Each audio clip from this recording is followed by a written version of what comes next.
Mais uma vez, sejam bem-vindos todos, que a graça e a paz permaneça conosco.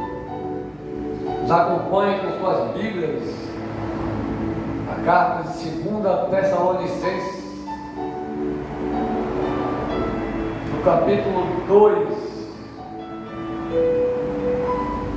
2 Tessalonicenses, capítulo 2, versos de 13 a 17. Quem está com a versão é a página 1701, Nova Almeida atualizada. Então nos acompanhe com suas Bíblias.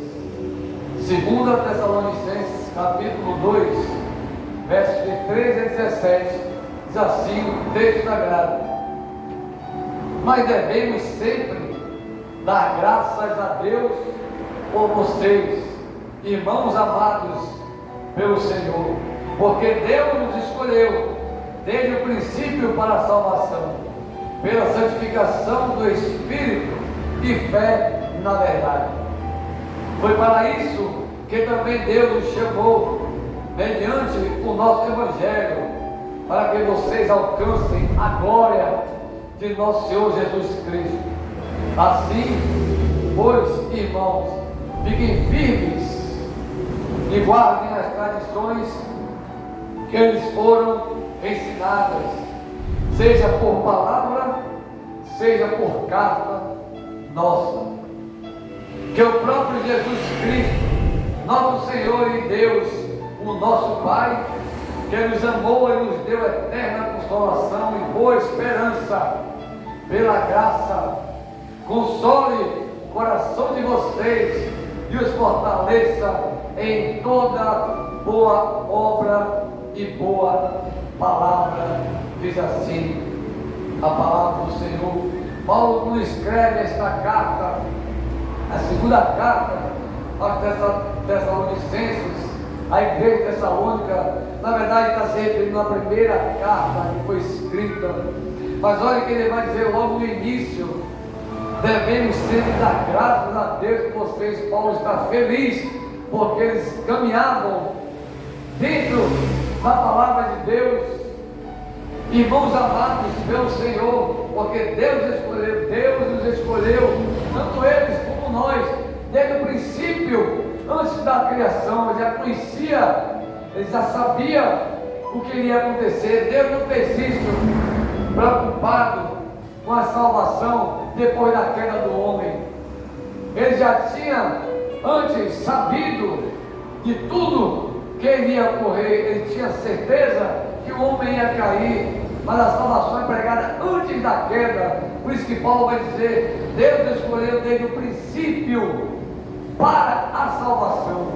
À medida que caminhamos com Jesus, nós estamos em direção à salvação. Deus não quer que ninguém fique pelo caminho. Observe essa passagem quando ele vai dizer: Deus escolheu desde o princípio para a salvação, pela santificação do Espírito e fé na verdade. Ele está dando um encorajamento à sua igreja, ele está dando encorajamento ao povo de Deus nos dias atuais. Se quisermos aplicar logo esse texto para compreendermos a magnitude da palavra de Paulo nesta carta aos Tessalônicos, olha, está dizendo: Deus escolheu desde o princípio para a salvação, pela santificação do Espírito e fé na verdade. Foi para isso que também Deus os chamou, mediante o nosso Evangelho, para que vocês alcancem a glória de nosso Senhor Jesus Cristo. Deus não quer que nenhum dos seus filhos fiquem pelo caminho. Ele pretende e deseja que todos, sem exceção, sejam salvos. Ela se vai perguntar: mas pastor, mas o ímpio será salvo? O ímpio não será salvo enquanto ele não buscar Jesus. Nós fomos ímpios outro dia. Nós todos estamos aqui diante de Deus, sem brincadeiras, sem zombarias, sem gargalhadas e sem molequeira, pregando a verdade, a sã doutrina que incomoda muito crentes. Muitos crentes se incomodam com a pregação da verdade, queridos, porque eles estão acostumados a ir às igrejas, ouvir aquilo que satisfaz o ego deles. E os usurários avarentos sabem disso. Esses grandes líderes religiosos do nosso país e no mundo, usurários, usurpadores, avarentos, sabem. Então ele prega aquilo que eles querem ouvir, e isso satisfaz a igreja. E Paulo aqui está alertando a eles, justamente no verso 15: assim, pois, irmãos, fiquem firmes e guardem as tradições que eles foram ensinadas, seja por palavra, seja por carta nossa. As tradições que a Bíblia traz aqui nesse termo são a pregação do Evangelho. As tradições de pregação do Evangelho, o levar da palavra. Paulo está encorajando, cuidado, porque vai dizer em cima, né? A glória do nosso Senhor Jesus Cristo, todos alcancem a glória, mas fiquem firmes, cuidado. Cuidado com as falsas doutrinas, cuidado com os falsos pregadores. Não se enganem, o maligno está desviando a igreja de Cristo do caminho verdadeiro. Deus não quer que nenhum se perca. E ele está bem claro dizendo: guardem as tradições que lhes foram ensinadas, seja por palavra, seja por carta. Ele está dizendo: cuidado. Eu sei que vocês estão guardados na fé, mas fiquem firmes na fé. Tenham cuidado com essas pregações falsas. Irmãos, cuidem da vida de vocês diante de Deus. Tenham cuidado com essas falsas pregações. Eu não estou me colocando aqui acima de ninguém. Pelo contrário, eu sempre digo nas minhas orações a Deus, e sou muito sincero: eu não sou digno de estar pregando a palavra, eu não sou digno de estar diante do Pai, mas Ele me escolheu e o que eu posso fazer? Tendo espaço para pregar ou não tendo espaço para pregar, vou ter que fazer a obra do mesmo jeito, seja por publicações na internet, seja em casa, em qualquer lugar. Eu não posso parar o trabalho do Senhor para o qual eu fui chamado, mas eu não sou digno, sou pecador, como todos são, mas não estou aqui me gloriando por causa disso. Eu estou me esforçando dentro do que o texto propõe para mim, para vocês, para nós. Saiam do engano, vivam Jesus. As igrejas de Cristo verdadeiras têm que pregar a cruz de Cristo. Irmãos, nós temos que pregar a cruz. Nós temos que sentir o que Jesus sentiu na cruz.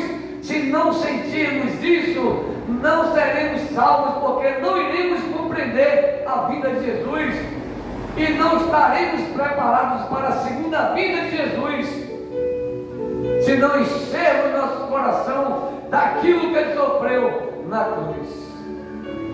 Felizes são aqueles que enfrentam tribulações com Cristo, porque vencem e sabem por que estão passando, porque no final vem a vitória. Mas sem Cristo, queridos, não iremos caminhar para lugar nenhum. Aqui o apóstolo está falando, chamando a igreja de Tessalônica para a salvação, como nós. Deus está nos chamando para a salvação. Fiquem firmes, a palavra está dizendo: guardem as tradições, guardem. Se vocês ouviram a palavra escrita ou de boca, creiam na palavra, se afastem dessas falsas doutrinas, desses falsos mestres, desses falsos doutores, e cuidado, outro alerta importante, com os legalistas. Quando ouvir falar em legalista, tenha cuidado, porque os sacerdotes eram legalistas, tanto daquela época de Jesus, e dizia que tudo era pecado, mas cometiam pecado. Dizia que adultério era pecado e adulteravam, roubar era pecado e roubavam. É isso que o apóstolo está dizendo para nós, que a Bíblia está nos ensinando. Saia do engano. Esses homens são enganosos. E quando eu oro, queridos, eu peço a Deus para que eu não seja enganado e também não seja usado como instrumento de enganação. E é muito importante eu falar para vocês, para todos, para mim também. Nós temos que orar sim, porque nós somos tão falhos e imperfeitos que por mínimo detalhe já acabamos enganando alguém, ou sendo enganado, ou sendo usado como instrumento de enganação. O apóstolo está dizendo para nós, como diz para eles: Deus escolheu todos nós para a salvação, não depois que Adão e Eva pecou, antes, porque ele sabia o que estava por vir. Ele está nos dando uma direção para termos cuidado. Deus é maravilhoso, a palavra de Deus é fantástica. Eu não sei porquê, é tão difícil, querido, as pessoas pregar a sua doutrina, a verdade bíblica. Sabe por que não pregam? Porque as igrejas ficam vazias. Se pregar a verdade, a igreja se vazia. E eles não querem. Eles querem pregar teologia de prosperidade. Venha que aqui você vai receber bênção. Venha que aqui nós falamos em línguas. Só falamos em línguas. Mas não tem ninguém para traduzir, então ninguém sabe que diabo eles estão falando. Isso é fato. A Bíblia diz: você pode falar em línguas, não tem problema, mas tem que ter alguém para traduzir. E tem indivíduo falando um bocado de coisa que nem eles sabem o que estão falando. E o povo acreditando, o povo inocente, o povo até verdadeiro de Deus, crendo nesses falsos pregadores. Cuidado. Paulo está dizendo, sempre a Bíblia vem alertando o tempo todo, desde Deus até Cristo e até os apóstolos. Cuidado. Mas ele vai nos ensinar três coisas importantes nesta passagem bíblica, que está nos versos 16 e 17. Olha o que ele vai dizer para nós, que é o próprio Jesus Cristo. Ele está orando aqui, está fazendo uma oração para eles, que é o próprio Jesus Cristo, o nosso Senhor, e Deus, o nosso Pai, que nos amou e nos deu eterna consolação e boa esperança. Pela graça, console o coração de vocês e os fortaleça em toda boa obra e boa palavra. Três coisas nós podemos sair importantes desses textos para alcançar a salvação: boa esperança, boa obra e boa palavra. É que a Bíblia está nos ensinando lá em Hebreus, no capítulo 7, no verso 19, a esperança superior pela qual nos chegamos a Deus. A esperança, irmãos, é a âncora do verdadeiro cristão. A boa obra é a prática do cristão. E a boa palavra é a pronúncia do cristão. A boa esperança é a esperança superior pela qual nos chegamos a Deus. Hebreus 7,19. A boa esperança é a estes Deus que dá a conhecer a riqueza da glória desse mistério entre os gentios, que é Cristo em vocês, a esperança da glória. Colossenses capítulo 1, verso 27. A boa esperança vem através do que está escrito em Tito, no capítulo 2, verso 13, aguardando a bendita esperança e a manifestação da glória do nosso grande Deus e Salvador, Jesus Cristo. Esta é a nossa boa esperança. A boa esperança é a âncora do verdadeiro cristão. Então, todos aqueles que professam a palavra, que estudam a palavra, que vão às igrejas congregar para ouvir a verdadeira palavra, esta é a nossa âncora, a boa esperança. A esperança é a nossa âncora daquele verdadeiro que serve a Cristo e a Deus. Amém? E a boa esperança vem também através do que está escrito lá em 1 Pedro, capítulo 1, verso 3. Bendito seja o Deus e Pai de nosso Senhor Jesus Cristo, que segundo a sua grande misericórdia nos regenerou para uma viva esperança, mediante a ressurreição de Jesus Cristo dentre os mortos. Cristo morre e leva com ele toda lei e ordenança, nos liberta de todo pecado e de todo mal, mas quando ele ressuscita, ele nos dá vida nova, uma esperança viva agora no Cristo ressurreto. Aquele que sofreu os males da cruz, o sofrimento da cruz, é esse sofrimento, queridos, que nós temos que viver para compreender essa viva esperança com a ressurreição de Cristo, porque não sofremos nada ainda e já estamos reclamando, mas virá tempos difíceis. A Bíblia diz, Apocalipse 13 e Apocalipse 20 é bem claro na sua passagem, na sua escrita. Vai vir, o mal vai vencer por enquanto, mas vão cair todos quando menos esperarem. Por isso Jesus vai dizer para nós: continuem vigiando e orando, porque nem eu sei o dia que eu voltarei, disse Cristo. Nem sei o dia que voltar, só o Pai. Quando ele foi questionado, ele disse: nem eu sei, só Deus, o Pai, sabe. Mas ele está próximo, já está quase batendo já há muito tempo a nossa porta. A vida está bem próxima. A boa esperança, é nela que nós somos salvos. Romanos 8:24, porque na esperança fomos salvos. Ora, é esperança que se vê, não é esperança, pois quem espera o que está vendo. Se você está vendo, não precisa esperar, não é? Já está vendo, não precisa esperar. E também está lá em 1 Tessalonicenses, no capítulo 5, no verso 8, nós, porém, que somos do dia, sejamos sóbrios, revestindo-nos da couraça da fé, que é a palavra do Senhor, e o Cristo ressurreto, o Cristo vivo, e do amor, e tomando como capacete a esperança da salvação. Irmão, Jesus morreu e ressuscitou o terceiro dia, e deixou para nós a esperança viva, para que agora possamos ser salvos nele. Por isso que ele vai dizer: eu sou o caminho, a verdade e a vida. Cristo é o único caminho, é o único intermediador entre nós e Deus Pai. Ele vai deixar bem claro, mas irmão, eu sou o caminho, a verdade e a vida, e ninguém chega ao Pai se não passar por mim.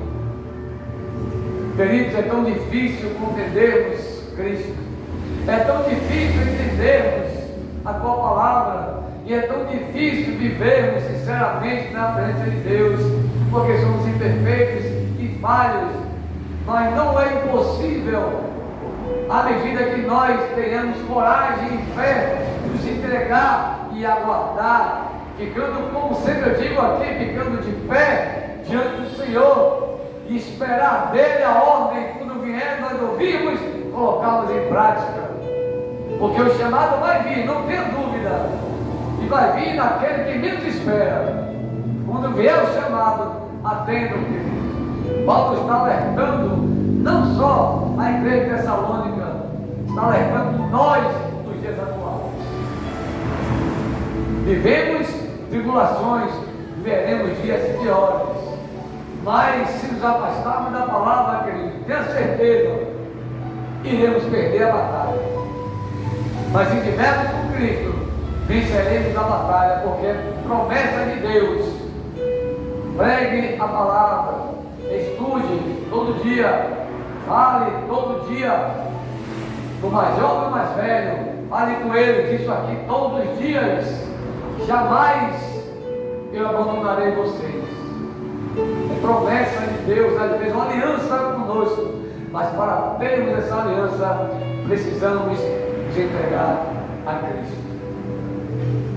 Amém? Não adianta querermos passar por cima, como diz o ditado, né? Colocar o carro na frente dos bois, que ele não vai puxar os bois. Os bois vão ali para puxar a carroça. Não adianta ficar à frente de Cristo. Nós estamos sempre atrás ou ao lado dele, e ele vai estar sempre conosco, ao nosso lado, à medida que nós tentarmos verdadeiramente e encararmos com muita responsabilidade, sinceridade e amor nos corações Quando viermos na presença de Deus, nós viemos para aqui sabendo que vamos ouvir a palavra, a verdade, e sair daqui fortificados na fé, edificados com a palavra de Deus, colocar em prática. Precisamos crer, abrir nossos corações para isso, e não nos tornarmos aquelas pessoas que dizem: eu sou católico, né? Ele pergunta: eu sou católico. Aí você vai na igreja? Não. Vai na missa? Não. Mas eu sou católico. Como é que o indivíduo pode dizer que é católico? A gente ouve isso, que não tem esses concursos para preencher ficha, fazer cadastro. Quando bota lá: sou católico. Mas você pergunta a ele, se ele vai a uma missa, ele não sabe nem um verso de um louvor que canta na igreja católica. Ele não sabe nem a hora da missa. Aliás, não sabe nem a igreja que ele vai, porque esse que é católico. Tem muitos crentes também são assim: eu sou crente, não vai nem à igreja, não estuda a Bíblia, não congrega com os irmãos, não leva a palavra para o irmão, está precisando. Quando ouve, se afasta, não chega nem perto, às vezes sai de perto.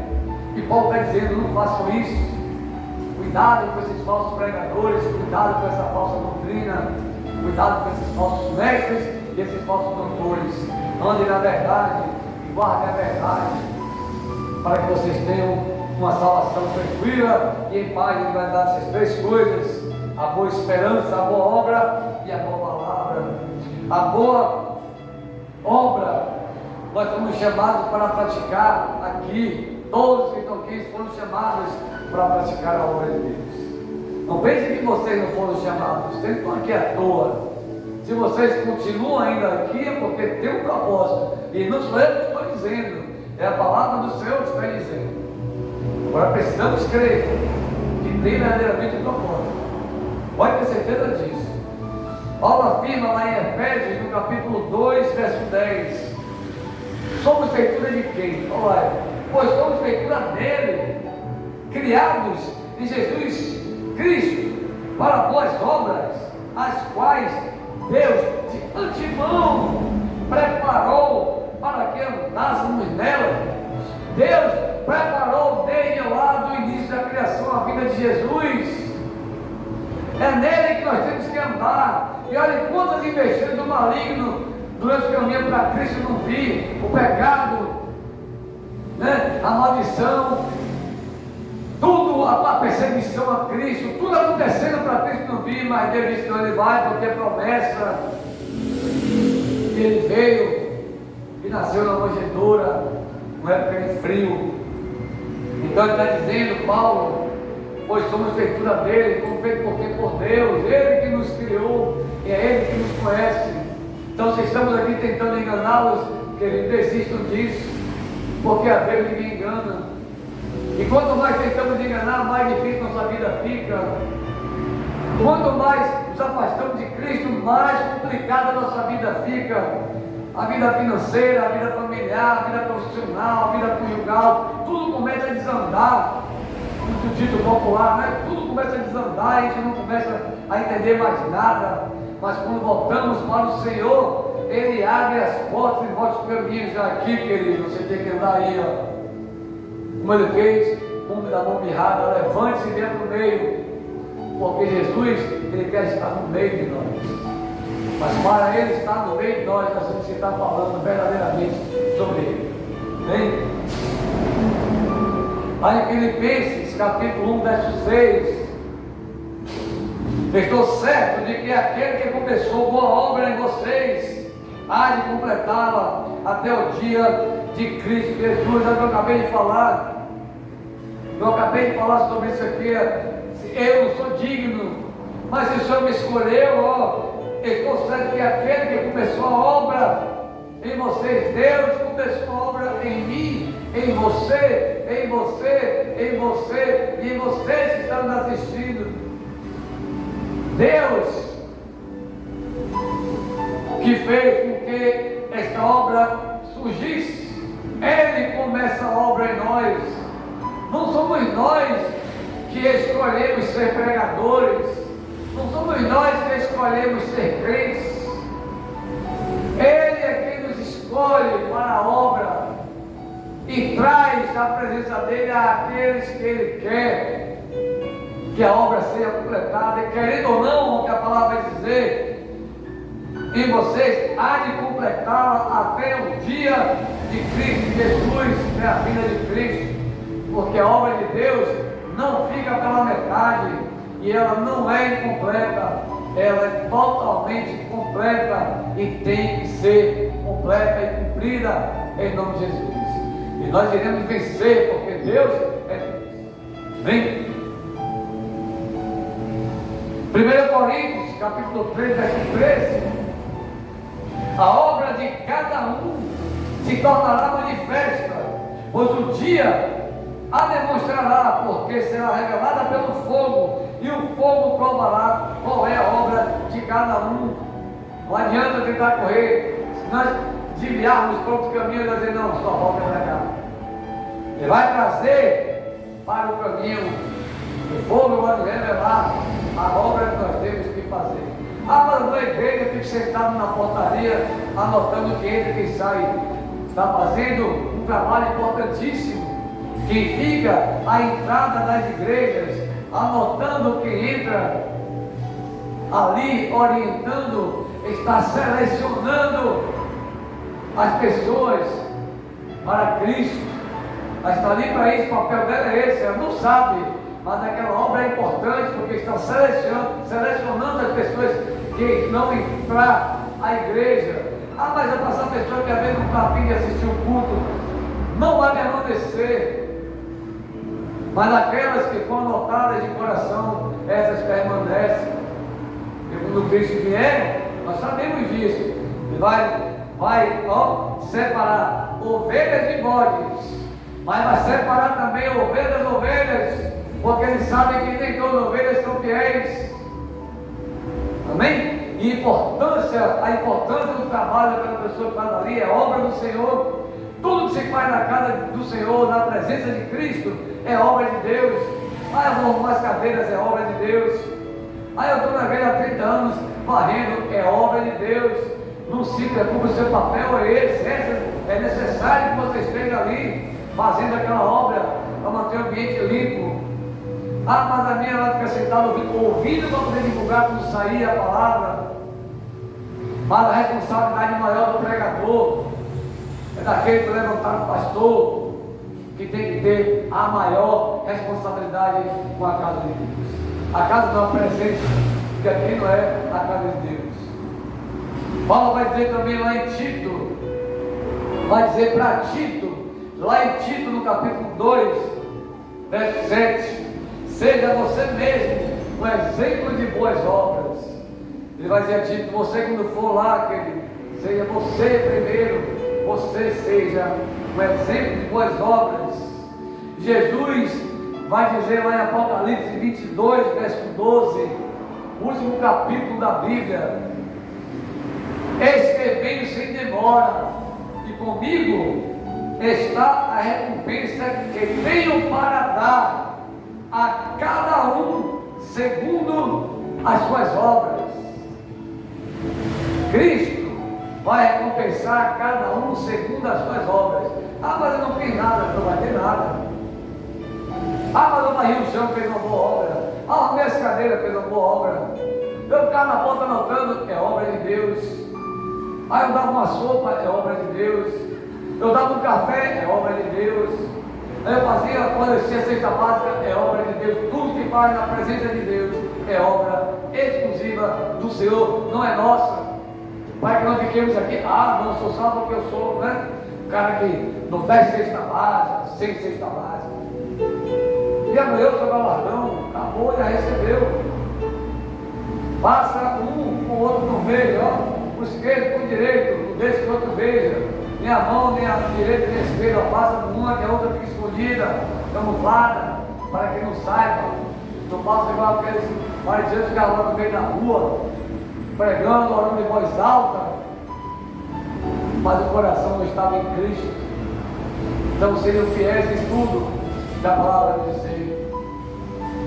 A boa palavra, a palavra do cristão, a nossa palavra tem que ser sempre boa e sadia. Jamais deve sair das nossas bocas palavras angustiosas, palavras ruins.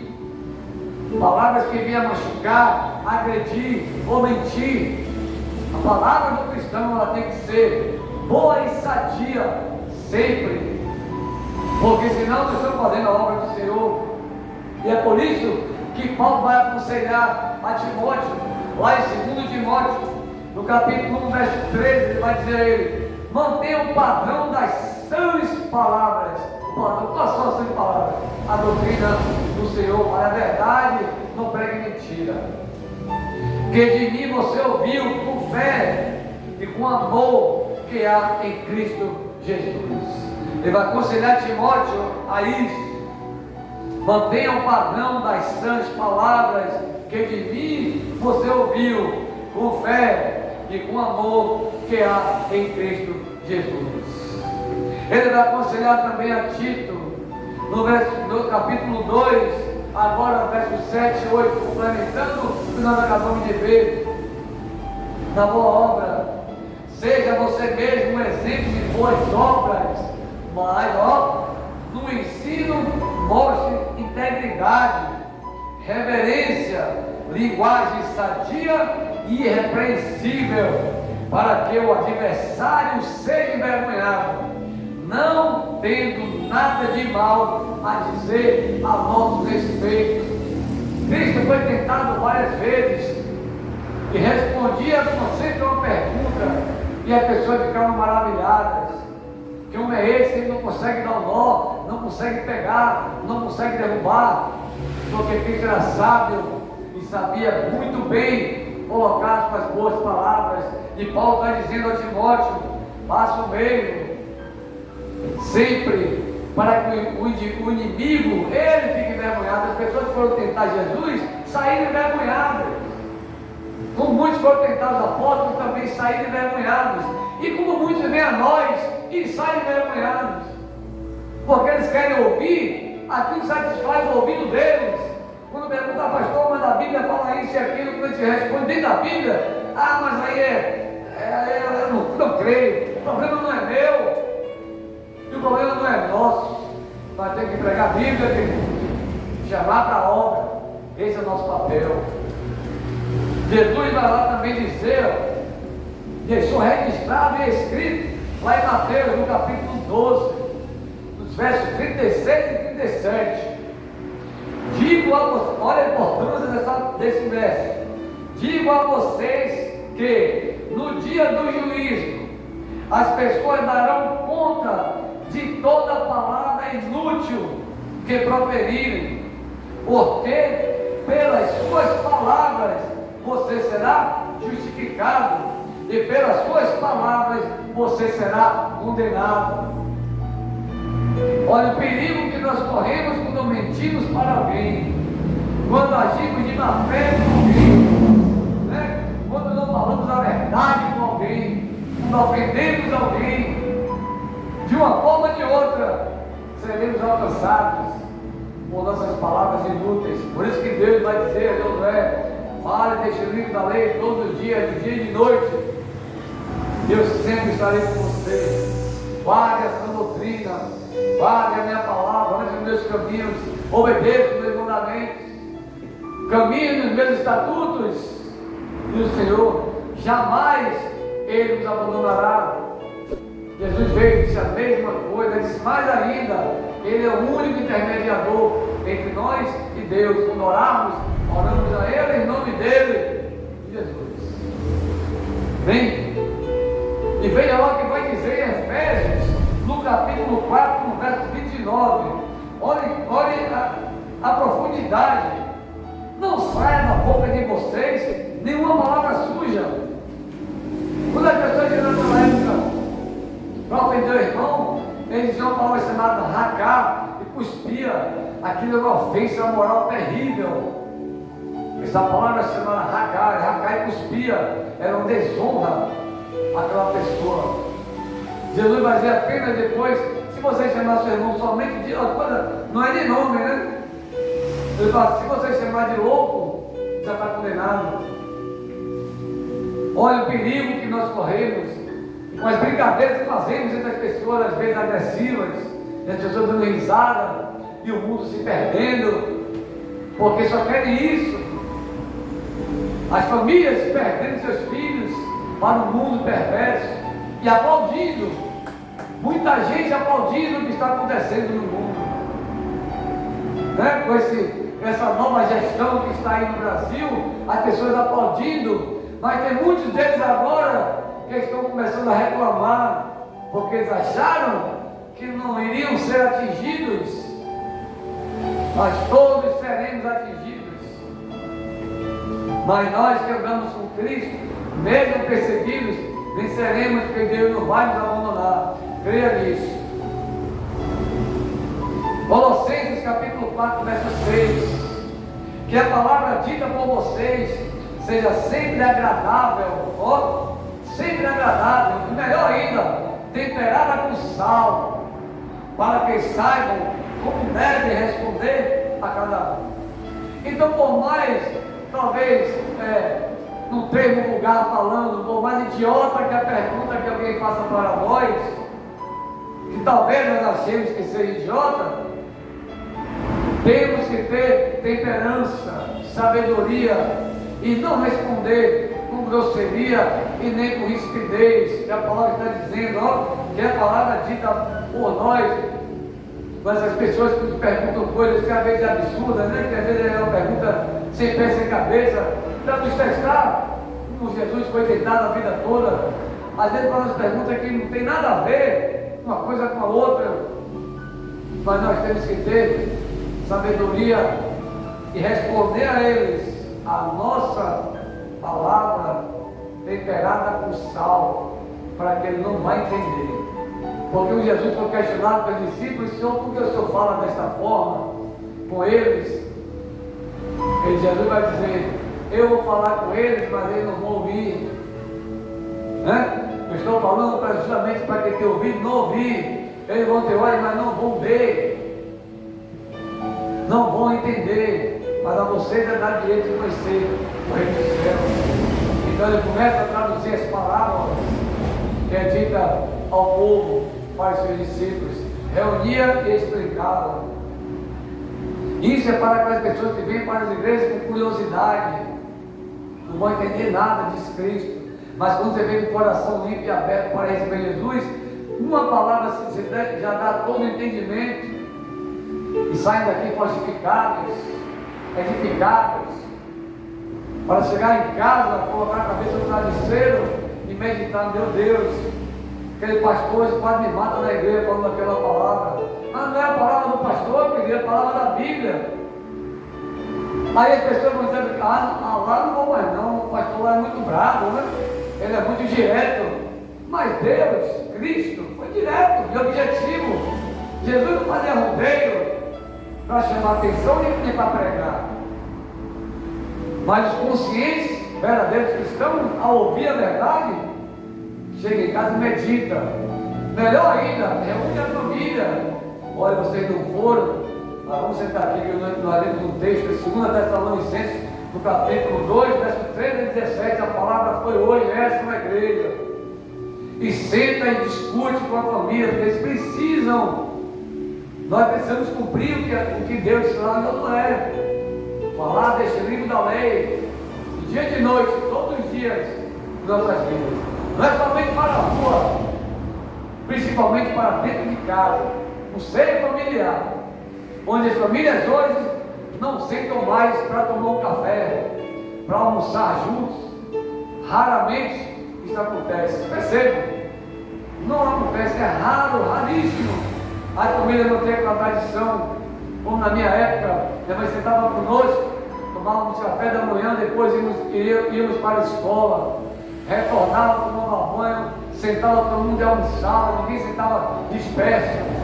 E ali ela conversava rapidamente, levantava, lavava os pratos, ia descansar um pouco, depois arrumar a casa.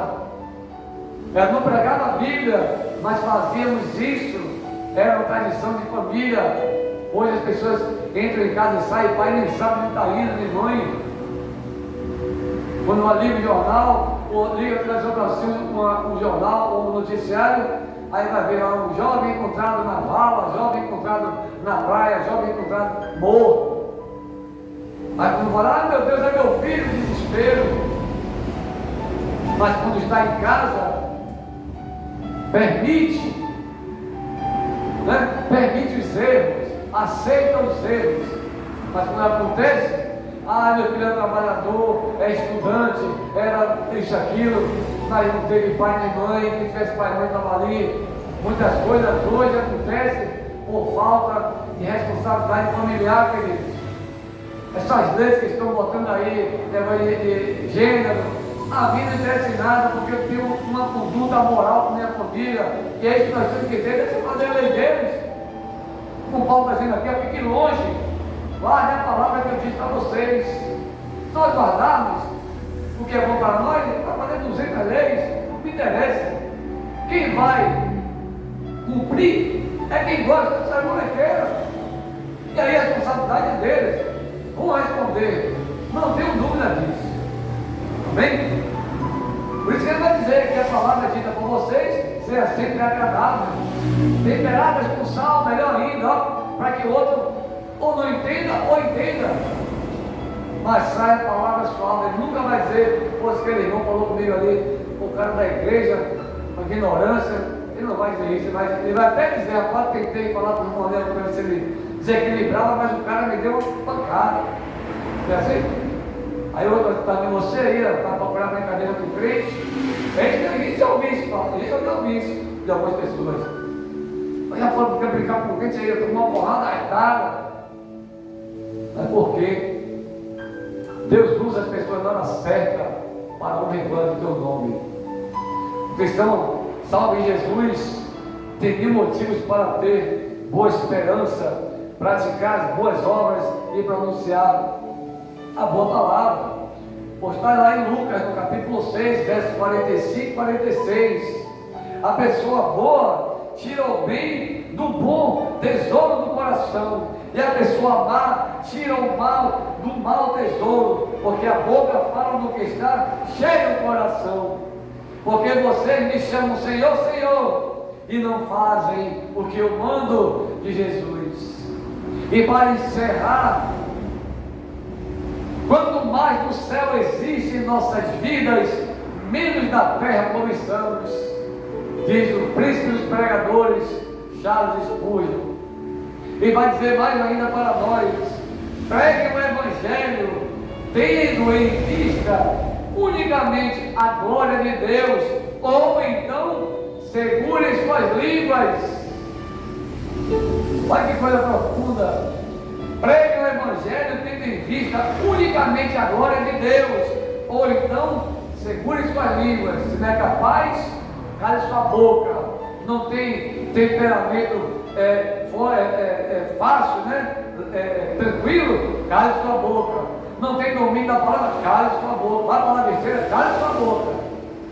Mas ele está dizendo, se for pregar, leve a sério, né? Para que os outros entendam e sentem conosco e estudemos juntos.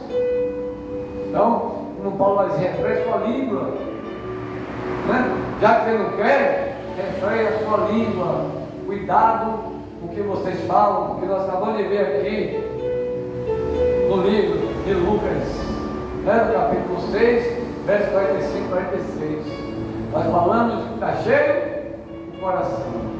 Se o coração é mau, palavras más. Se o coração é bom, palavras boas. Às vezes é difícil, né? Tem situações que a gente tem que fazer com ele.